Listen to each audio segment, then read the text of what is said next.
Muchísimas gracias a todos y a todas por estar aquí.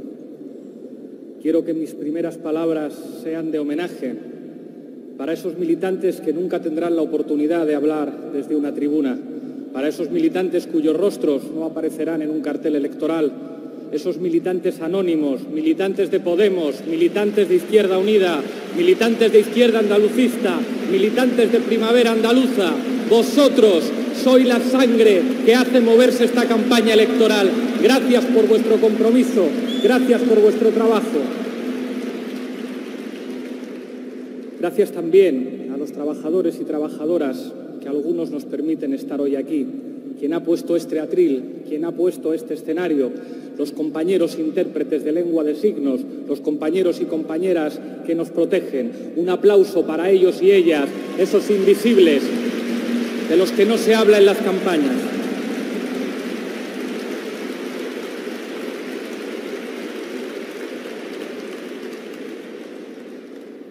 Os miraba al entrar y veía que algunos tenéis ya una cierta edad, algunos peináis canas. Y creo que os acordáis perfectamente de lo que ocurrió hace 40 años en Andalucía y en España, ahora que se conmemora el 40 aniversario de la Constitución española. Hace 40 años se estaba construyendo un nuevo país y las élites miraban hacia el norte. Andalucía no estaba invitada a esas reuniones en las que se estaba decidiendo cómo iba a ser el futuro de nuestro país. Términos como nacionalidad histórica estaban reservados para otros territorios, para Andalucía no. Y llegó el 4 de diciembre de 1977 y el 28 de febrero de 1980. Y llegó el pueblo andaluz a decir en Madrid que no se podía construir España sin Andalucía.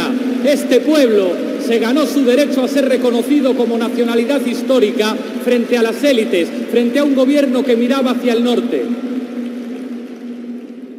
Y hoy yo quiero decir al señor Casado, al señor Rivera y al primo de Rivera, que vienen a Andalucía a hablar de Cataluña, que entiendan que el patriotismo implica que cuando vienes a Andalucía hay que hablar de Andalucía, que aprendan estos tres señores, los tres trillizos de la derecha, lo que significa el patriotismo cuando vienes a Andalucía.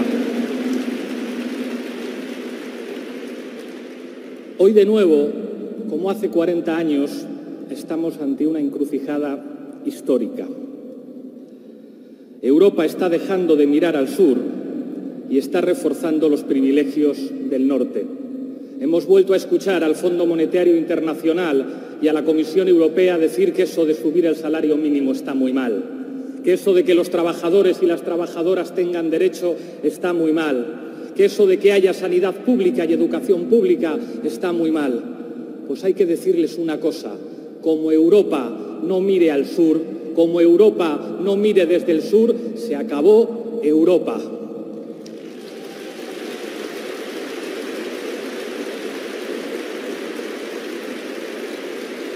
El proyecto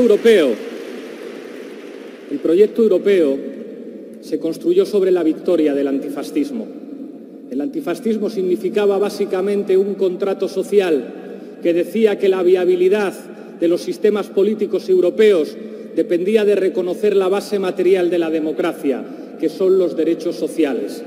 La Constitución italiana de 1848, la Ley Fundamental de Bonn, inspiradoras hasta cierto punto de nuestro texto constitucional, ponían encima de la mesa el contrato social del antifascismo, derechos sociales y servicios públicos.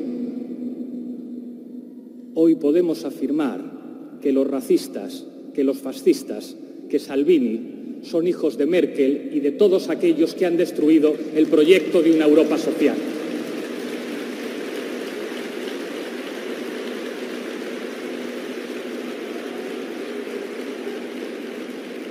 Y cabe preguntarse si Europa sobrevivirá si siguen practicándose las políticas austericidas. ¿Podrá sobrevivir Europa sin salarios mínimos dignos?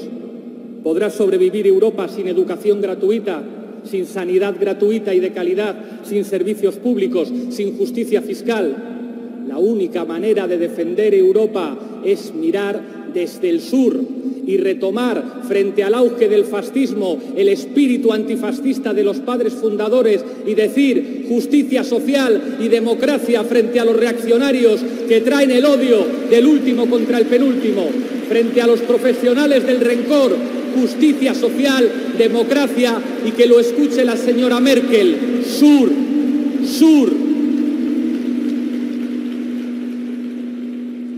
España también está en una encrucijada.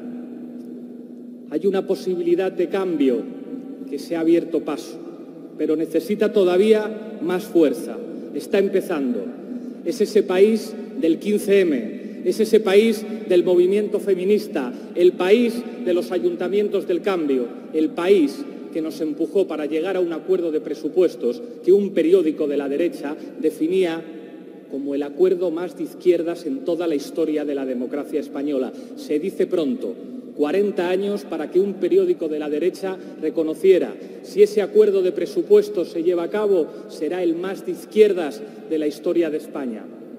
Para nosotros aquel acuerdo fue arrancar algunas concesiones. No era plenamente satisfactorio, pero implicaba cosas. Un salario mínimo interprofesional de 900 euros. Vosotros y vosotras sabéis perfectamente lo que significa eso para muchas familias andaluzas. Es la diferencia entre llevar a los niños bien vestidos o bien calzados o no poder llevarles así. 900 euros es la diferencia entre llegar a fin de mes con dignidad o no llegar a fin de mes con dignidad. Es poco, es menos de lo que queríamos, pero marca la diferencia para muchas personas, para la gente trabajadora en Andalucía y en muchos sitios. Los pensionistas lograron en la calle que nosotros tuviéramos la fuerza suficiente para arrancar al Gobierno la revalorización de las pensiones al IPC y que subieran las pensiones mínimas y las no contributivas, que son cobradas en su mayor parte por mujeres. No es mucho, pero para muchas mujeres que tienen ya una cierta edad, aquello que arrancamos al Gobierno es la diferencia entre llegar o no llegar a fin de mes. Es la diferencia entre la dignidad y la humillación. Logramos que se bajara el impuesto de sociedades a la pequeña y a la mediana empresa. Hay muchos emprendedores andaluces que nos están escuchando y saben de la importancia de que esos presupuestos salgan adelante, sirva para que puedan sacar sus negocios a flote y para que puedan seguir creando empleo. Logramos bajar el IVA a los productos de higiene femenina y también a los productos veterinarios. Logramos racionalizar la justicia fiscal y que las grandes empresas y los grandes patrimonios se esfuercen un poco más. No estamos pidiendo la luna, estamos pidiendo que esa minoría de privilegiados que gana tanto se esfuerce un poco más, porque no puede ser que solamente se esfuerce la gente trabajadora. Logramos en ese acuerdo que los bancos se esforzaran un poquito más a través de un impuesto a las transacciones financieras. Logramos un aumento del 40% en la financiación estatal de la dependencia. No es poca cosa para los miles de dependientes andaluces que ya tienen concedida la ayuda y que sin embargo están esperando una financiación estatal que es necesaria. Aquel acuerdo no es la panacea, pero servía para que mucha gente pudiera llegar a fin de mes con dignidad.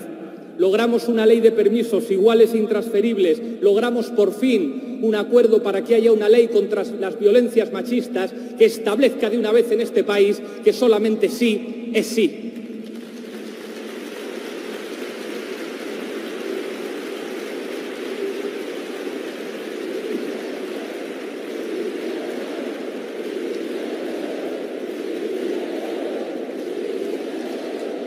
Logramos en ese acuerdo que los ayuntamientos puedan utilizar el superávit para invertir en políticas sociales, como en planes de lucha contra el paro o creación de vivienda social. Logramos que aumente el dinero a las becas y que bajen las tasas universitarias. Logramos impulsar que por fin las escuelas infantiles de 0 a 3 años sean una realidad.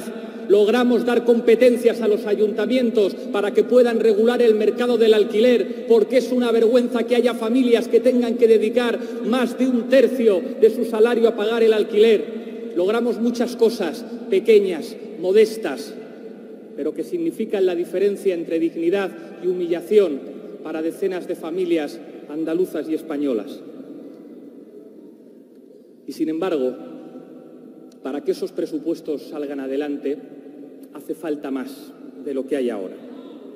Algunos creen que esto solamente tiene que ver con los partidos. Algunos creen que la moción de censura fue posible porque los partidos se pusieron de acuerdo. La moción de censura fue posible porque los pensionistas salieron a la calle, porque las mujeres el 8 de marzo salieran a la calle. Es el protagonismo social y popular en lo que empujó que nos pudiéramos poner de acuerdo para esa moción de censura. Y hay algunos que siguen pensando que el factor decisivo para que esos presupuestos que hoy es tan difícil que consigamos aprobar salgan adelante, piensan que el factor decisivo es lo que hagan algunos partidos políticos de Cataluña y del País Vasco.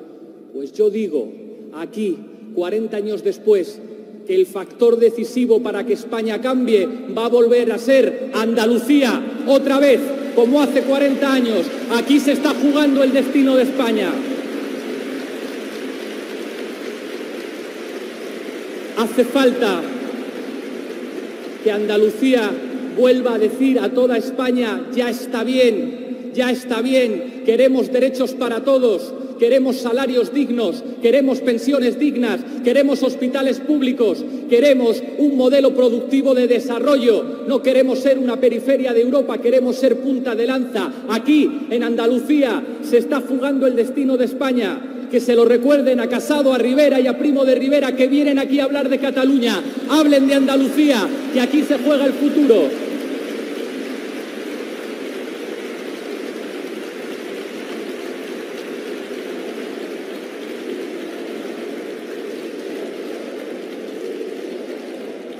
Y hoy aquí quiero dejar algunas preguntas abiertas, preguntas para gente que no está en este mitin. ¿Hubiera sido posible la moción de censura que empujaron las mujeres y los pensionistas de este país si la señora Díaz hubiera ganado las primarias del Partido Socialista? ¿O seguiría gobernando Rajoy? Creo que hay mucha gente que se está preguntando esto en su casa.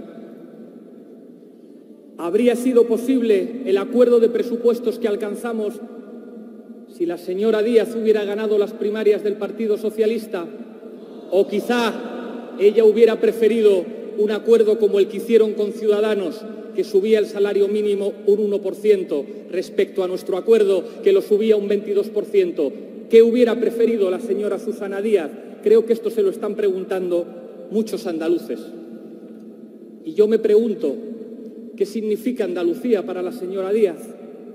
El segundo plato, después de perder las primarias en el PSOE, creo que esto se lo está preguntando mucha gente en este país.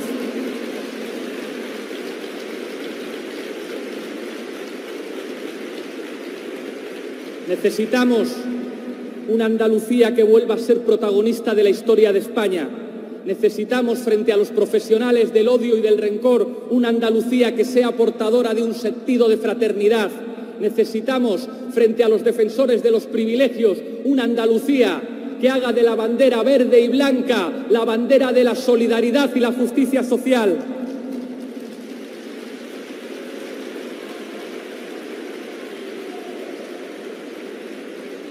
Adelante Andalucía no solo es el nombre de una coalición electoral, es una señal que marca un compromiso histórico en España para una España más justa, más solidaria, más fraterna, verde, blanca y verde. ¡Adelante Andalucía! Con todos vosotros, la próxima presidenta de la Junta de Andalucía, Teresa Rodríguez.